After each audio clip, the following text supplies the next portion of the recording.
Olá, meus irmãos, a graça e a paz de Jesus Cristo esteja em seu coração, em sua vida.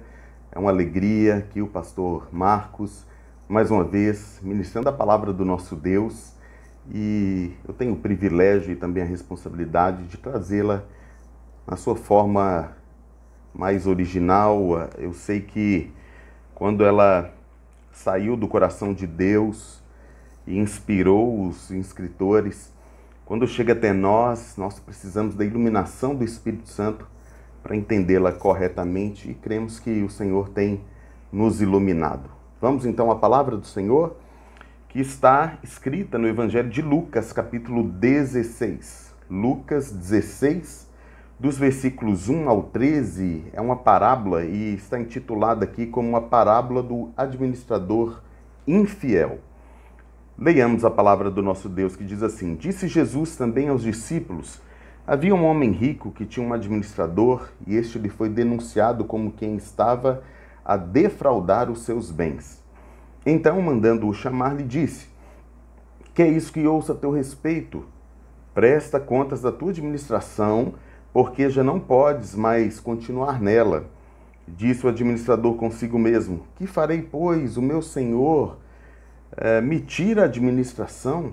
Trabalhar na terra não posso, também de mendigar tenho vergonha. Eu sei o que farei para que, quando for demitido da administração, me recebam em suas casas. Tendo chamado cada um dos devedores do seu senhor, disse ao primeiro: Quanto deves a meu patrão? Respondeu ele: 100 cados de azeite. Então disse: Toma tua conta, senta-te depressa e escreve 50. Depois perguntou o outro: Tu, quanto deves? Respondeu ele: 100 coros de trigo. Disse-lhe: Toma tua conta e escreve 80.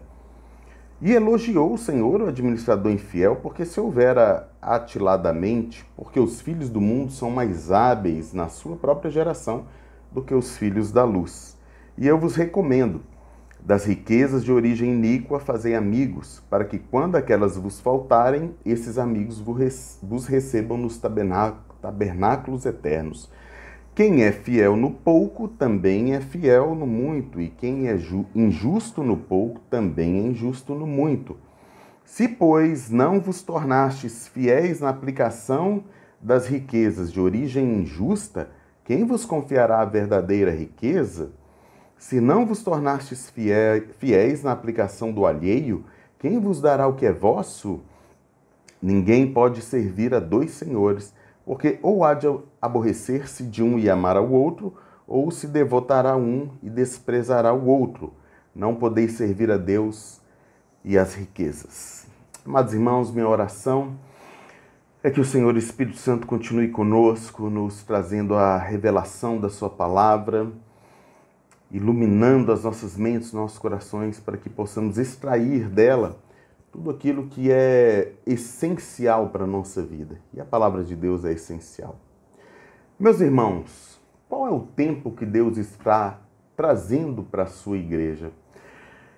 Quando a gente lê o Evangelho de Lucas, a gente tem que ter em mente que nós estamos lendo um médico, um homem técnico, que escreve bem, experimentado, que fez uma pesquisa minuciosa, tanto que em Lucas capítulo 1, os primeiros versículos ali do 1 até o 4 diz: Visto que muitos houveram que empreenderam a narração coordenada dos fatos que entre nós se realizaram, conforme nos transmitiram, que desde o princípio foram deles testemunhas oculares e ministros da palavra, igualmente a mim, me pareceu bem, depois de acurada investigação de tudo desde sua origem, dar-te por escrito, excelentíssimo Teófilo, uma exposição em ordem, para que tenhas plena certeza das verdades em que fostes instruído.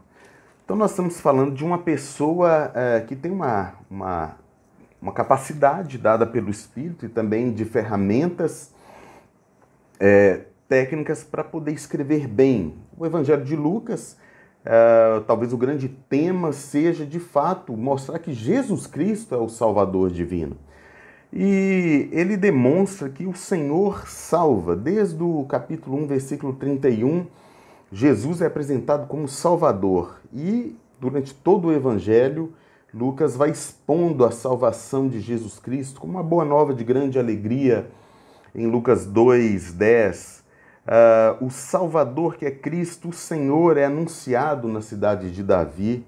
Em Lucas 2:11, então ele é o Salvador divino que estava sendo prometido nas Escrituras desde o Antigo Testamento. Segundo o Evangelho de Lucas, capítulo 4, versículos 17 a 21, ele é o Senhor redentivo, o dono de todas as coisas, o Senhor, Deus, Jesus Cristo encarnado. Ele salva os homens do poder dos espíritos malignos, capítulo 4, versículos 33 a 36, da enfermidade severa. Nós estamos passando por uma pandemia, nós temos orado diariamente, várias vezes ao dia, com relação à Covid-19. Deus, o Senhor, Jesus, ele é Senhor sobre a enfermidade severa. Lucas 4, versículos 38 a 40, ele cura da lepra, ele cura até mesmo do poder e das consequências do pecado, capítulo 5, versículos de 20 a 26. Então, Lucas expõe a Jesus como Senhor e Salvador Todo-Poderoso, que tem o poder e a autoridade, inclusive de ressuscitar mortos. Lucas 7, de 12 a 17. Os seus discípulos vê o Senhor tendo poder sobre a natureza. Eles veem uma tempestade ameaçadora sendo aquietada pelo poder do Senhor Jesus, em Lucas 8, 22 a 25. E para salvar da fome multidões, capítulo 9, versículos de 11 a 17, a gente sabe que consequências dessa pandemia pode ser a fome. Portanto, irmãos, o cerne do Evangelho de Lucas podemos colocar no capítulo 19, versículo 10, que fala que o Filho do Homem veio buscar e salvar o perdido. Essa é a tônica. Então, quando nós falamos aqui do Evangelho de Lucas, nós estamos vendo que o Senhor está sendo apresentado no poder do seu Filho, na manifestação do seu Filho, como o Todo-Poderoso, o excelso soberano Senhor de toda a vida. E a chamada de Deus é universal, é para todos, né? Envolve os judeus, capítulo 1, versículos 13, o 2, 10 também. Envolve os samaritanos, a chamada para os samaritanos, capítulo 9, versículos 51 a 56. Para todos os pagãos, gentios, o que inclui nós, brasileiros, hoje. Capítulo 2, 32, capítulo 3, versículos 6 e 39. Envolve também todas as pessoas, respeitáveis ou não. Capítulo 7, versículo 36, os pobres, capítulo 1, versículo 53, e também até os ricos, capítulo 19, 2 e o 23, 50. É importante falar isso porque às vezes nós vemos uma ênfase sendo dada ou para um tipo de gente ou para outro, né? Nós não cremos no evangelho da pobreza, que diz que nós precisamos fazer voto de pobreza e abrir mão de todos os recursos, porque precisamos viver uma vida de renúncia. Precisamos sim, mas isso não impede recebermos o pão nosso de cada dia, as bênçãos de Deus para a nossa vida. Também não cremos, por outro lado, na teologia da prosperidade, que diz que nós não vamos ter nenhum tipo de problema, não vamos passar por dificuldades financeiras, por enfermidades, por tribulações, por tristezas. Também não cremos nisso. Sabemos que no mundo passaremos por aflições, mas Jesus diz: tem de bom ânimo, eu venci o mundo. Então, meus queridos irmãos, o Evangelho de Lucas é um evangelho maravilhoso, detalhado, e quando nós entramos no capítulo 16, nós começamos a ver um movimento que Lucas havia feito como alguém que está narrando uma história depois do seu prefácio, depois da preparação da missão do Salvador Jesus Cristo.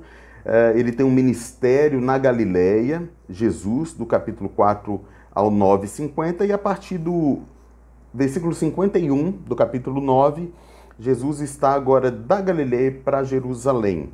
E no capítulo 16, ele está falando de vários mandamentos, ele conta essa parábola. Essa parábola é uma parábola um tanto quanto difícil de ser interpretada. Por quê? Porque ela tem elementos que não envolve, de fato, um tipo de incentivo que o Senhor está dando na história em si, mas no princípio. A gente precisa ler, ouvir as parábolas como algo que está nos anunciando o princípio, não a história em si, não os detalhes em si da história. Não é uma analogia, é uma história com figuras de linguagem, com hipérboles, com exageros, muitas vezes. Mas essa parábola é muito interessante se nós a interpretarmos corretamente. O Senhor Jesus começa dizendo aqui no versículo 1 que ele disse também aos discípulos. Ele tinha acabado de falar o capítulo 15, quando ele fala sobre a parábola da dracma perdida, da ovelha perdida e do filho pródigo, que é bastante conhecido. Em todos eles houve perdas e houve ganhos ou retomadas daquela posse, né? A mulher que tinha dracma, dracma é uma moeda, ela perdeu a moeda, resgatou a moeda, fez festa. O pastor que perdeu uma das ovelhas, deixou as 99, resgatou aquela ovelha, quando a trouxe de volta, fez festa. O pai que tinha 2 filhos, um saiu, gastou toda a herança, quando retornou, foi resgatado, o Senhor fez festa, o pai fez festa. E o Senhor estava então nos dizendo que é melhor redescobrir do que descobrir. Porque quando nós redescobrimos, nós também temos o valor da perda. Nós sabemos não só o que ganha, a salvação, o quanto que é importante, quanto nós amamos o Senhor, mas quando há qualquer tipo de dificuldade em nossa vida, e que por um momento nós deixamos a Deus, quando nós somos resgatados de volta pelo Senhor, e a doutrina da perseverança dos santos diz que aquele que é escolhido por Deus, ele não permanece desviado, fora da presença de Deus, os caminhos de Deus, mas ele retoma, ele volta para o Senhor. Então, quando volta, nós temos também aí o valor da perda. E a gente sabe o que significa viver sem o Senhor. Eu tenho a graça de 25 anos servir a Cristo. Eu creio que eu não me desviei em nenhum momento, mas em alguns momentos a minha mente deixou de estar cativa ao Senhor e foi terrível. Houve pecado, também o Senhor me levou ao arrependimento e eu voltei. Mas isso é triste, né? As dificuldades que nos vêm são terríveis. O Senhor está, então, ligando aqui essa parábola à anterior, porque ele fala, disse Jesus também aos discípulos, ok? Então, havia um homem rico, um administrador, e agora ele entra na parábola em si. Eu gostaria de falar contigo essa noite sobre o tempo que Deus está trazendo à sua igreja, e eu queria me utilizar dessa parábola para isso. Eu vejo aqui 3 momentos que nós estamos passando diante de Deus. O primeiro momento é o tempo da denúncia, versículos 1 e 2. Quando eu falo de denúncia, eu estou falando de uma declaração, de uma comunicação que uma das partes contratantes faz à outra, no sentido de que tem por fim ou por findo o contrato. A denúncia aqui é o seguinte: havia um homem rico que tinha um administrador e este lhe foi denunciado. Houve uma denúncia aqui, como quem estava a defraudar os seus bens. A gente não sabe como que chegou essa denúncia, mas o dono daquela fazenda, vamos colocar assim, porque quando ele está vendendo azeite, está vendendo trigo, nos parece que se trata de uma fazenda aqui, nessa sociedade agropastoril aqui, muito provavelmente. Então, o dono daquele lugar recebeu uma denúncia. E ele chega para o seu administrador e fala que quer as contas, quer a prestação de contas, melhor dizendo. Havia um homem rico que tinha um administrador. A doutrina bíblica da mordomia diz que Jesus Cristo, o Senhor, Deus, é dono de todas as coisas, por direito de criação, de preservação, de sustentação e de redenção. O Salmos 24, versículo 1 diz: Ao Senhor pertence a terra e tudo o que nela se contém, o mundo e os que nele habitam. Nós somos chamados, irmãos, para sermos administradores das coisas de Deus. Olha só, Tudo que temos foi Deus quem nos deu. Da roupa que nós estamos vestindo, a família que nós temos, tudo foi Deus que nos deu. O ar que respiramos. Interessante que, só um parênteses rápido, nós estamos passando por uma pandemia, por uma enfermidade ligada a questões de respiração, né? Do ar, de problemas respiratórios, é o pulmão que é atingido mais gravemente com esse coronavírus. E é o Senhor que nos dá respiração e tudo mais, diz o apóstolo Paulo lá em Atos 9. Mas aqui, o administrador desse texto estava defraudando, usando fraude com o seu Senhor. Como nós muitas vezes fazemos quando pecamos. Porque o profeta, irmãos, é aquele que denuncia a injustiça dos homens, mas anuncia a justiça de Deus. Uma reflexão para nós outros essa noite. Onde nós estamos defraudando ou fraudando com aquilo que Deus tem nos dado? Em que área da nossa vida? O versículo 2 diz que o Senhor manda chamar o administrador e pede para ele prestar contas. Em Romanos capítulo 14, versículo 10 diz: pois todos nós compareceremos perante o tribunal de Deus. Nós vamos ter que prestar contas para Deus, daquilo que Ele tem nos dado e do que estamos fazendo como mordomos, como administradores, daquilo que Eles têm nos dado e como nós temos administrado. Eu e você, a Igreja do Senhor, está sendo denunciada de alguma forma e chamada para prestar conta nesses tempos. Precisamos estar alertas quanto a isso. Amados irmãos, o segundo tempo, em segundo lugar, Deus nos chama para um tempo de reflexão. Versículos 3 e 4 dessa parábola fala a respeito disso. Reflexão para quê? Para pensarmos nos nossos erros e mudarmos a fim de acertar. Veja que nós estamos falando de uma parábola que trata muito de valores, de ética. E nós estamos vivendo um tempo em que talvez a ética da humanidade hoje seja o hedonismo. O que isso quer dizer? O hedonista é aquele que vive uma ética segundo os prazeres deste mundo. Dá prazer? Ele pensa, me dá prazer? Se sim, eu topo. Não importa se é bom ou é ruim, é ético ou não, faz parte da minha moral ou não, está certo ou está errado, me dá prazer, eu quero. Ou então o mundo está muito utilitarista. Um pensa no outro como um objeto de utilidade. Eu quero a amizade do fulano porque o fulano pode me dar uma promoção, pode fazer isso ou aquilo comigo, pode me dar alguma coisa. As pessoas ficam interesseiras umas das outras. Isso é um utilitarismo. É uma ética pragmática. O que quer dizer pragmático? Quer dizer, funciona. Se funciona segundo o meu padrão, eu topo. Tem igrejas pragmáticas. Tem o bom pragmatismo e o ruim. Por exemplo, um pragmatismo bom é, por exemplo, a escola bíblica dominical. Isso foi criado numa época não muito distante, século XVIII, quando um ministro anglicano percebeu que na Inglaterra tinha muitas crianças na rua. E ele decidiu chamá-las para ensiná-las a estudar coisas da escola e também as escrituras. E daí veio a escola bíblica dominical e virou algo bom, um bom pragmatismo. Mas tem um pragmatismo que é ruim, que é aquilo assim, isso dá certo, isso funciona? Sim, então vamos fazer. Por exemplo,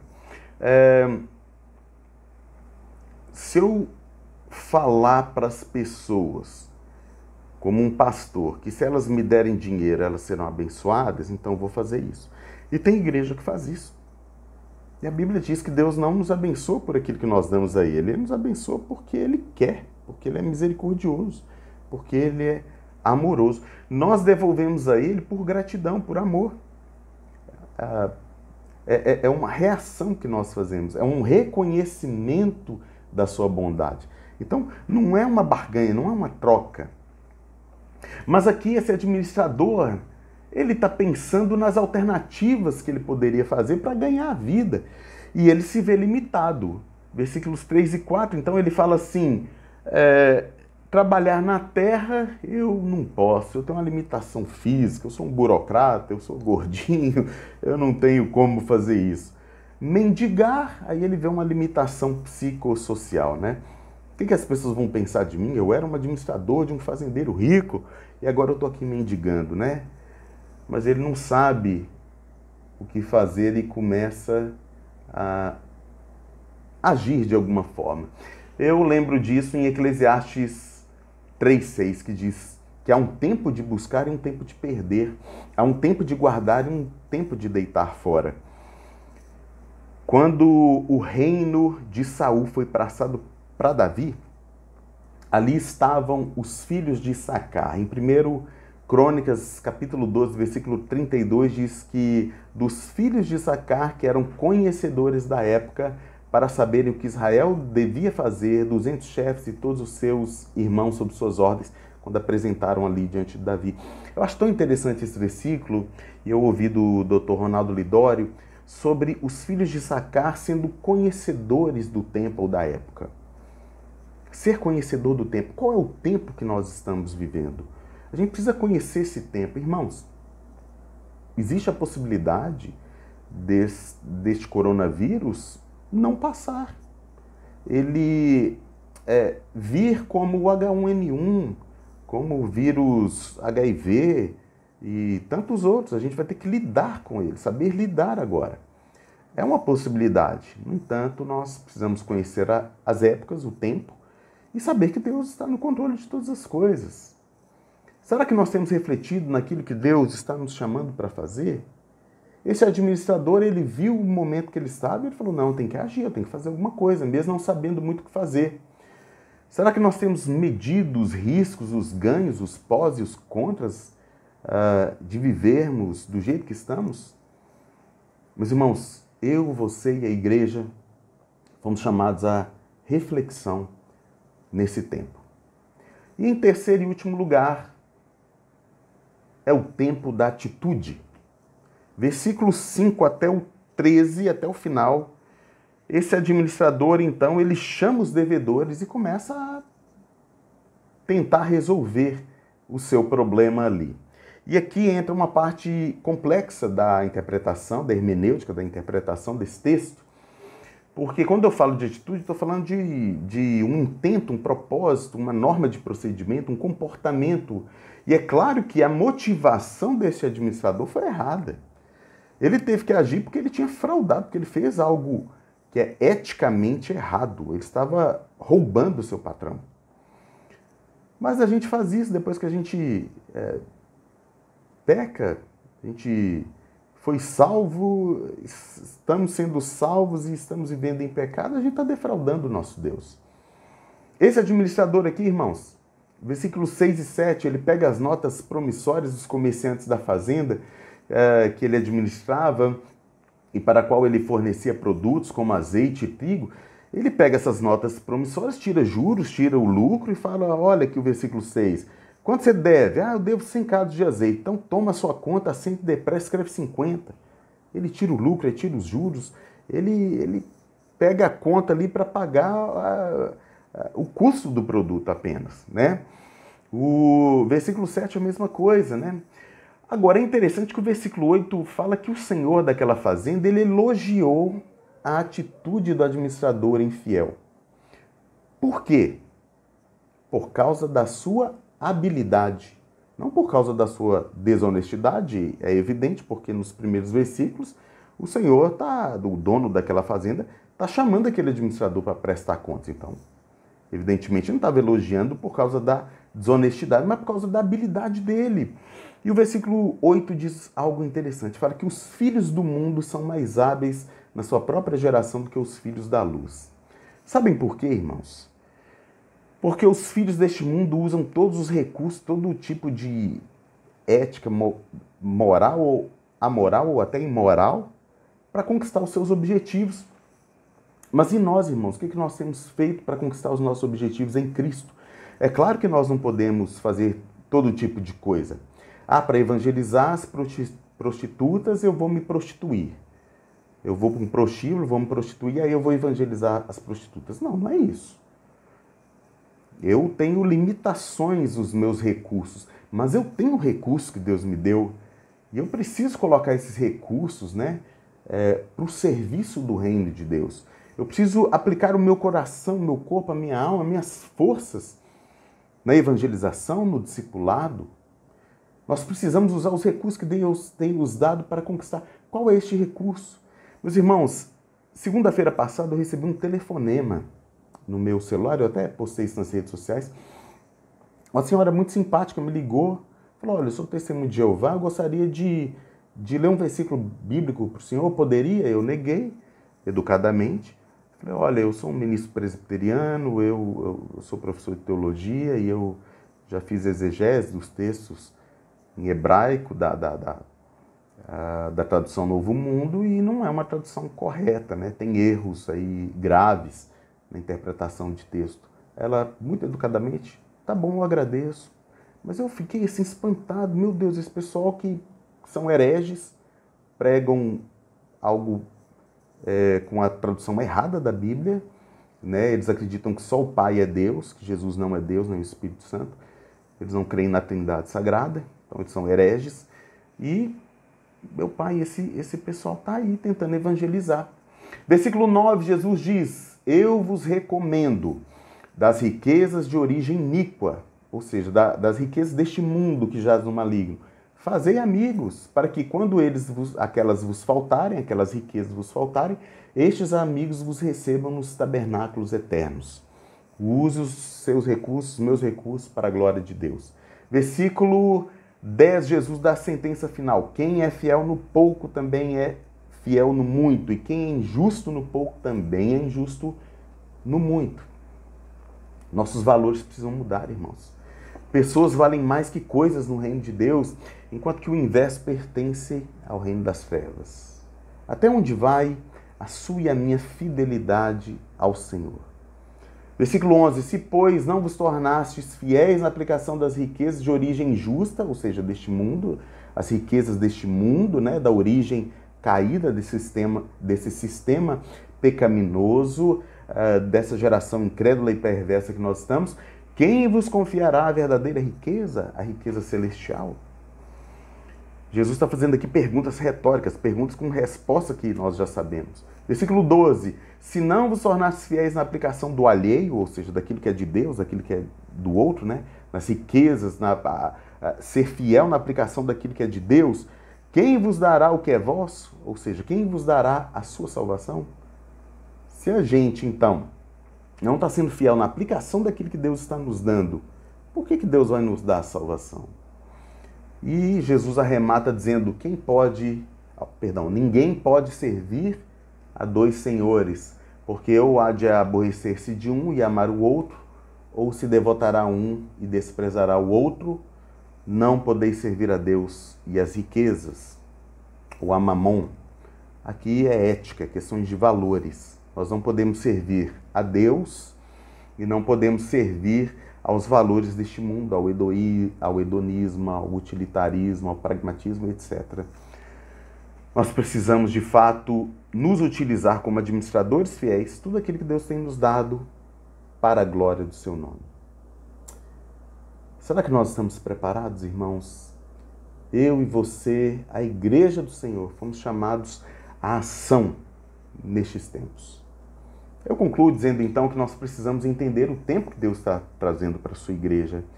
Há um tempo de denúncia, há um tempo de reflexão e há também um tempo de atitude, de ação. E eu creio que Deus tem nos chamado à ação. Nós estamos preparados? Eu te convido à reflexão e à ação, uma vez que fomos denunciados. Não é à toa que chegou essa pandemia, irmãos. Deus está tratando. Deus está tratando com a sua igreja, está tratando com este mundo. Nós precisamos estar ligados nisso. A minha oração é que a força motivadora das missões da nossa igreja, daquela igreja, não era a propagação de belos ideais de fraternidade entre os homens, mas de proclamação dos atos poderosos de Deus. Que o Senhor seja contigo, te abençoe e abençoe sua casa, em nome de Jesus. Amém.